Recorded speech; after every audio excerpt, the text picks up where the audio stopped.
So I want people to go into whatever level of real estate, and then I'll add to it whatever level of business. If you're going to do Airbnb, I want you to go into it with the mindset that you're excited about it, and like a love affair, that you love the idea, that you're excited, that you're passionate. So that way, when you hit the little bump in the road, you're happy to roll up your sleeves and figure out how to navigate it and get through it, not be over your head. Is the show for me and you, the one you love to listen to, and ooh, you got your friends, see it through. See, 'cause laughter is medicine too. Hello, my name is Angela Edge, and this is The Edge Show. I'm Wendy Love Edge, and the opinions expressed by our guest may not be those of Edge Productions. This is Season 7, Episode 9, Business, Real Estate, and Rentals. Hey, Angela Edge, so good to see you. Good to see you. Where have you been all my life? I've been right here. Yeah. We have known each other a long time. I mean, I feel like many lifetimes. We've had so many different happenings and different incarnations of this wonderful relationship. So thanks for being in my life. Oh, thank you. Let's get mushy. Let's get mushy. So like potatoes.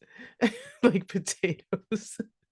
The edges are mushy like potatoes. Yeah. Do you like my sweater?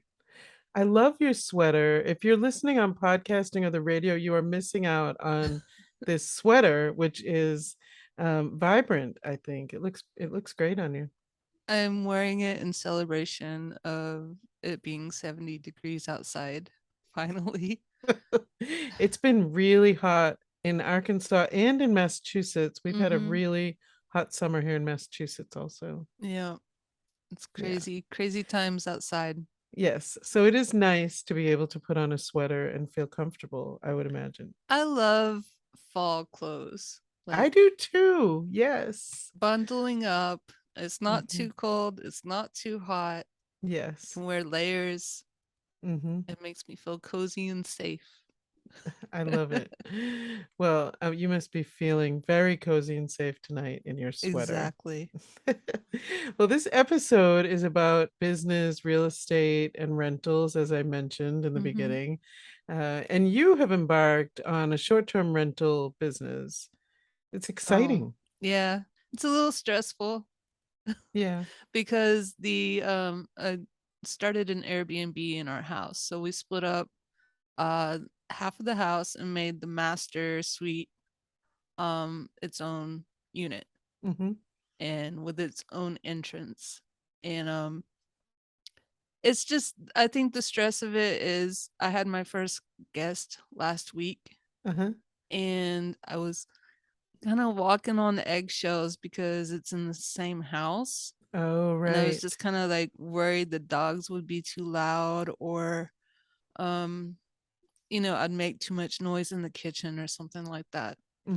So that's a little awkward, but it seemed to work out, and the guy who stayed here gave me a 5-star rating. All right. Congratulations. Thanks. Yeah, I think, you're a little worried about, as you are with everything, you get very concerned with all the details, and you want everything to be perfect. But and I know how the suite is beautiful. Well, thank you. Yeah. I know how I am with sounds a lot, like different noises really can grate at me and make me uncomfortable. So I kind of probably worry about it way too much. Probably. And our guest today was telling me, I was talking with her about the sound issue, and she said actually a bookcase on the wall will actually absorb some of the sound. Yeah, I read about that. I would love to make that whole wall one big bookcase. That'd be great. Yeah, and as much as you love reading and books, it would be great anyway to have all the books in the house. The only issue is then we can never move. Moving books, I learned at a very early age, is not a fun adventure. Well, there's definitely lots to think about, Yeah. and my guest will give us even more to think about. So, coming up next, Sandra Edwards. Joining me now is Sandra Edwards. Sandy has been a real estate professional for more than 2 decades. She started her Massachusetts brokerage, Edwards Real Estate, in 2000 and has helped thousands of consumers with their property needs. Now, author of the forthcoming book, The Real Deal About Real Estate, Sandra's expertise ranges from residential to commercial properties. Welcome to the Edge Show, Sandy. Thank you so much. I'm so glad you're here. You have so much to offer on this subject, and so I can't wait to dive in. Um, I wanted to talk with you first about women in real estate because I was reading today that women represent in the real estate industry the majority, actually, at this point, at 67% of realtors. I was really surprised by that. So, what are your thoughts on that subject, and how did we get there with women being so involved in the real estate industry? It's excellent. And it's one of, we want more of this, right? It's one of the industries that there is sort of equal opportunity, but it's not as even as you might think, because if you look at the number of brokers, which is actually the ability to manage an office, that number is going to drastically change, and it's usually in the other direction. So when you talk about real estate brokers who manage offices, who supervise other people, who are really the bigger players, particularly in commercial real estate, that those still tend to be mostly male dominated.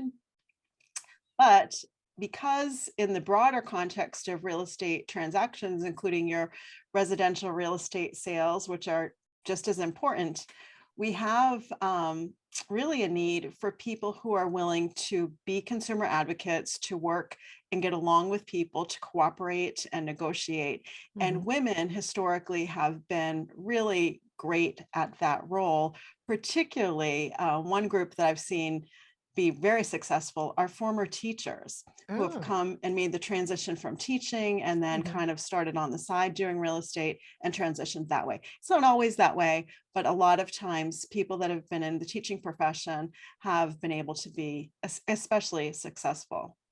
Very interesting, which teaching has historically also been female dominated. Exactly. So that's very interesting. I hadn't thought about that, people kind of transitioning. Does that happen a lot in real estate, or do people actually select that as their career, right out of school? That's a good question. I have been around long enough that I can't tell you officially the trend right now. But over the years, and certainly when I started in real estate more than 20 years ago now, I had noticed it was mostly people in a second career, in a change of life situation, sometimes retirement, looking for maybe real estate was their secret passion that they hadn't developed at an earlier time. So I have definitely seen a lot of that in my life, but I don't know now. Certainly there are always some younger people who start right away, and every situation is different. There's room for all of it.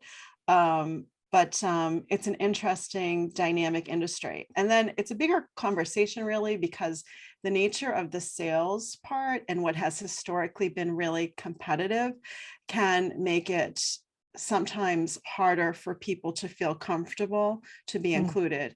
And fortunately, we have a couple of companies that have positioned themselves to include people and to really bring in and recruit and train and make it more accessible. But every situation is different. Sure. Your point about women not taking on the brokerage position is really important. And I wonder if that's sort of, how many women operate. They don't feel confident enough to step into that role, or maybe they didn't realize that they could have that opportunity. What do you think about that trend? I hear you, but I actually would say it in reverse. So even though I own my own real estate company, and certainly there are other women that do as well, the majority of real estate transactions are happening under big companies, big franchises, and really Oh, just think of corporations. right. So the problem is more of a glass ceiling problem, which is a Mm. real thing, Mhm. in sure. that when you have a lot of people in limited management or executive positions, sometimes there's a tendency to only promote people or give people opportunities that have always been in those positions. So I Mhm. would say, simply put, it's just historically been the trend that mostly men had been mostly in charge. There are definitely exceptions, and I think they need to be, celebrated and lauded. Mhm. But still, typically it's mostly men. What do you think women need to hear to kind of take these steps and know that they can be empowered all on their own, with or without a partner, and use it to their advantage, So in that sense, I want to say two different pieces, if I can. For the individual person or couple or group, for that matter, could be friends, that hasn't already had a conversation, I would encourage you to have a conversation with a real estate professional or even homeowners, and have more than one conversation to see what's possible. There's no Mm. obligation, just to explore the Yes. possibilities. Uh-huh. And I think what motivates and inspires each of us can be very different. But to be able to have the conversation, like, for example, I had a conversation earlier today with someone who didn't know they're waiting for citizenship, and they didn't know that they don't have to have citizenship to be able to buy a home in the Oh. US. So sometimes people just don't know what's accessible to them, and they don't Mm. know what their requirements are. So just start having those conversations. But whatever those details are will be different for everyone. I will say my story, just the short version, because maybe it will inspire someone. I Mhm. wasn't looking to be a real estate professional at all. I was a frustrated home buyer. I had already been at a pinnacle point in my career, which was in the nonprofit arena, before I came to real estate. And then I got very disillusioned with the behind the scenes politics. And I walked away from what I thought was going to be a lifetime career. I was the executive Mm. director of a large nonprofit. And for me, when I walked away, not quite 30 years old, and did some soul searching about, like, I thought I was going to do that. I went to school for that. I had, everything Mhm. lined up. And Right. then I literally walked away and wasn't sure what I even wanted to do next. Mhm. At that moment in time, I realized I still don't know what I want to do, but I want to own my own house. And I just made that decision. And that process of going to look for my own house, when I didn't even have a job, really, I had like some side work, I had a lot of Uh-huh. money saved up, but I mean, I didn't know that if I was going to get a mortgage or not. I thought I was going to go buy some fixer upper with a little bit of saved money and fix it up myself. Mhm. And it opened up a door when I started the process to see all that it could be. Mhm. And by the time I Mhm. got my house, my first 3-family, which was my first house in my case, that started me. I got my license at the same time. Within 6 months, I bought my own second investment property. I was helping other people. And Nice. I loved it. Nice. I love that story because you really weren't sure, but you just kept moving forward. And I say that all the time about many things to people. Keep moving forward. Ask, ask. And you never know, you ask questions, you ask to have a seat at the table, and most of the time you'll be given one, right? But if you don't ask and you don't step Exactly. in and keep moving forward, nothing will happen, right? Exactly. Actually, I think I want to add one more little piece about that. So Uh-huh. as we move forward, I think sometimes people can have an unrealistic idea about things like buying a home in particular, Mhm. or even selling a home for that matter. And sometimes we get such surface information from TV or, anecdote stories, that we think it's a simple process. We think it's just like, oh, I'm just going to make my offer. I'm just going to go see a home. I'm just going to put my sign in the yard. And the truth is, like any major decision in our lives, and buying and selling real estate is a major decision. Sure. I don't care who you are. I don't care what the real estate is. It's a major decision. But just like any major decision, like maybe getting married or maybe having children or maybe adopting Mhm. children, whatever, the truth is there are a million pieces and a million things that could go wrong in the process. but it will go right for you if you hire the right people and let them Mhm. support you through the way. And the reason I say this is not for a personal plug or for anyone in particular, but I have seen sometimes people getting very discouraged when they hit the first bump in the road Mm. because they somehow decide that, oh, it's not meant to be. Oh, maybe it's harder than I thought. Well, it is hard because it's important, but it doesn't Right. have to be like overly challenging. There are people to help guide you. And you know what? People buy houses every day, people sell houses every day and Sure. other things. So you can do it. And empowerment is absolutely, to me, the key of the whole thing. Well, excellent information for everyone. Let's talk for a moment about short-term rentals and Airbnb and those type of companies. That kind of business seems to be growing. More people are interested in that. And is it a viable business opportunity? Before we talk about the Airbnb part, as far as business, and this is going to be in my new book, I'll tell you just the little thumbnail of it. I remember many years ago, and it was during, I want to say it was probably about 2005, during a particular real estate boom, and the prices were about to go up, and people were considering, financial investment people were considering that real estate, being a landlord, was a lucrative investment and that the properties were going to go up in price. So there was that side of it, but also rents were really high at that moment in time. And so you could buy, let's say a 3-family, a 4-family, collect the rents and make a profit. Mm-hmm. Well, and that was a great business for many people. And many people I helped to do that. And one day I brought a particular couple, they were lovely people, but they came from the suburbs and they were very affluent. And we walked through a 3-family that they claimed they were interested in purchasing. And as we walked through the 3-family, and they were horrified by the tenant's possessions, that was, it happened to be in one of the apartments had young men, and they had a weight bench instead of a couch in the living room, and they, you know, they were living their life. I remember the woman in the group that I brought through saying, is this safe to have the weights in the house? Is it going to crush through the floor? What? And I thought, Goodness. I said, well, we're standing here, you know, we have refrigerators and like this, no, that's fine. So Yeah. I was like, okay, there's no bad question. It was good that she asked, she wasn't sure.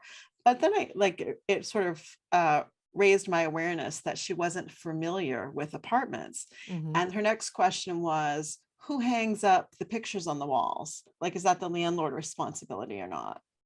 Hmm. And I think the next thing was the words out of my mouth. I said, have you ever lived in an apartment? Right. And she Obviously said, not. no. Mm-hmm. She and her spouse said, no. Right. So I said, then what made you interested in wanting to look for a 3-family or multifamily? They were looking for 3 or 4. Mm-hmm. And those lovely people said, our investment banker told us. Hmm. And I said at that time, and I feel strongly about this, which is why I'm recalling this particular story, that if you are not comfortable with the medium of that investment strategy, it is not a good strategy for you. So it doesn't Very really good matter. advice. Mm-hmm. Yeah, it doesn't matter if, you know, it's a great deal or not. Right. That's, and especially with something like real estate, which has so many moving pieces and so many good opportunities and a lot of risk. This is not without risk. So I want people to go into whatever level of real estate, and then I'll add to it whatever level of business. If you're going to do Airbnb, I want you to go into it with the mindset that you're excited about it, and like a love affair, that you love the idea, that you're excited, that you're passionate. So that way, when you hit the little bump in the road, you're happy to roll up your sleeves and figure out how to navigate it and get through it. Yes. Not be over your head. That's it. That's excellent advice for any kind of business, whatever you want your life to look like. You want to enjoy it, right? Whatever business you're in, wherever you live, whatever it happens to be. So great advice.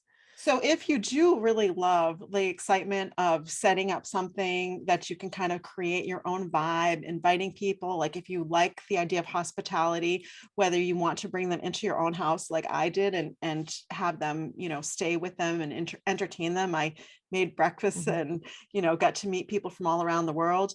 Or you want to do it more at a distance, like you set up a space that you leave a key somewhere and people have their own privacy, and you're excited to change the sheets in between or whatever it is. If it's something that you're passionate about and you're excited about, something like Airbnb is a wonderful opportunity. It's just a wonderful vehicle. They make it very easy and accessible to be able to get into short-term rental business. And frankly, on the other side, to travel and to meet people and sort of stay in different places and, just sort of expand your horizons. So I would strongly encourage that.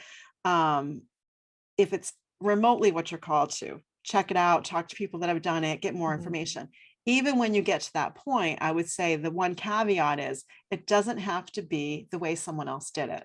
So there's plenty of options, but I would still tell people, and I kind of coach my clients too, that we have to start with what do they love and what do they, what gets them excited, and then create the theme and the image after that. So if you're only worried about, well, what will the public want? What's the most popular? Well, should I serve breakfast or not? What does everyone else do? That's not the right focus. Well, we're coming to the end of the interview. There's so much more we could talk about. I'll have to have you back another time. That'd be great. Where can people get in touch with you? Well, I sent you my link for a new property that we're promoting, which actually you can look at the property. It's a unique antique property. It's beautiful and it's being featured in Haven Lifestyles magazine. But there's also a link for contact information that they can connect with me directly, or they can call my office. I think you'll put that in the bio for the thing. And I mean, that's probably the best way to get me. I don't work with everyone. There is a wait list to work with me, but I usually will connect with you personally and at least assess what you need and refer you to the right people if it's not me. Wonderful. I know that you specialize in unique properties. We didn't even get to that. So I'm so happy that you mentioned that. And I will definitely, I'm sure Flint has put your number and information on the screen as well. Thanks so much for joining me, Sandy. I'm Dr. Brian Nichol, your cannabis expert for CannabisExpertMD.com with a cannabis pairing for the Edge Show. My producer Sam suggested we do a tea and cannabis pairing. Now, we've already done one of these. I did chamomile tea. Sam suggested we're going to do one with white tea because it's very different. Sam, what's the difference between white tea and plain old regular tea or a chamomile tea? Right, so chamomile tea isn't really even tea. So the difference between white tea and, say, brown tea is that brown tea has been fermented and it's actually a lot older. So white tea is actually the earliest picked type of tea. So it's picked during the plant's infancy. So it's kind of a pure version of tea. Yes. Think of it as the most natural kind of tea you can get. And was it the first tea used? Right. So how the story goes is that the first Chinese emperor, his name is Shen Nung. Now, the story goes that there was some water that was dirty, so he was boiling the water, and while the water was boiling, a tea leaf flew in there, and that's how tea was made, and it was white tea. So kind of an accidental discovery, huh? Yeah, completely accidental. Well, since we're going with a different kind of tea, not the sleepy time one with like the chamomile was, I was kind of wanting a strain that would perhaps provoke conversation, interaction if you have some company, but also be the kind of a strain that would let you relax and chill by yourself, maybe enjoy some time out in the garden and get focused in a whole lot on the flowers and plants that are out there. For this, I selected, based on cannabinoid and terpene profiles, as I always do, Natural State Medicinal's Tahoe OG Kush. Now, Tahoe OG Kush is potent at 22% total THC. What do you think the CBD is, Mr. Producer? Trace? Yes, sir, you are correct once again. Trace CBD is present. Looking at the terpene profile, as we always do, to figure out the headspace this particular strain is going to put you in. It is very potent at 3.11% total terpenes. It is heavily myrcene and terpinolene dominant at 1.11% myrcene and 1.02% terpinolene. Next up is pinene at 0.51%. Beta caryophyllene shows up at 0.24%, limeline's there at 0.14%, and there's just a little showing of humulene at 0.08%. Now, Tahoe OG Kush, it should have very hybrid type effects.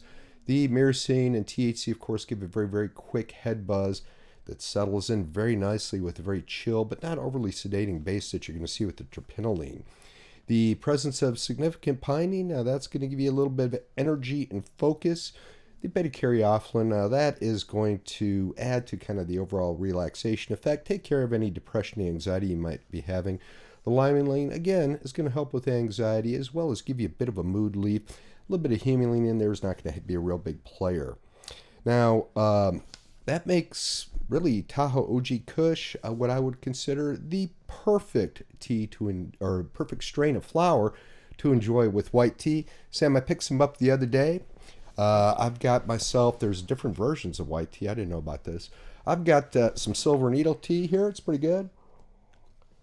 Sam, I got you the monkey picked. It's actually picked by trained monkeys. For more information on all things medical cannabis, be sure to check us out at cannabisexpertmd.com.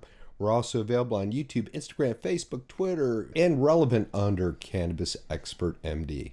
We love it when you watch or listen to The Ed Show on any platform or station. If you're watching on YouTube, please hit that subscribe button, like, and comment. Well, that was a very interesting pairing from Cannabis Expert MD. I love hearing from Sam and seeing his face on the TV video version. Mm-hmm. How great is that? It's really good that he's becoming more of a part of the show visually. I think so. Also, I think it's been like 2 weeks. This is like the second week, so kudos, Go Sam. Yes. I actually sent him a message after the first one that I watched, and I was like, "Yeah, nice. I love it. It's a great job." Nice. I love accidental discoveries as well. I bet in history there have been lots of accidental discoveries. Yeah, we should look that up for next show. Yes. I mean, how many times is someone just goofing around and then voila, sticky notes or something? Right. I don't know. Well, I think the interview with Sandy was very informative and interesting. And, whatever you decide to do for your life's work, I think her point about making it your own and making all the choices so that you really feel like it's part of you and you're invested in it, I think that's excellent advice, no matter what you choose, whether it's real estate, rentals, or something completely unrelated, right? Yeah. And I love that you told me the other day that you were kind of showing your friends pictures of the Airbnb that I was setting up along the way, and they kept giving you input about, oh, I think she should do this. But I love that you just like let me do my own thing and didn't give me any of that input, and it worked out. So yeah, I know you really well. yeah, And I think that I knew that if I started giving any advice or input, it was going to burn out your fire. That's how I felt anyway. yeah, And I talked with Sandy about that after the interview, and yeah. she said I absolutely did the right thing. It had to be yours, and I agree wholeheartedly. So I think if your Smart partner cookie. or friend is working on something, just keep encouraging them. Don't give them your input and advice unless they ask for it, and let Note it to be their own. self. For sure. Well, it's been a great show. Have a great week, everyone. Bye. Bye-bye. The Ed Show is sponsored in part by the Relevant app, 131 Inclusion Gallery, Irie Bliss Wellness, Lindsay Camp with Synergy One Lending,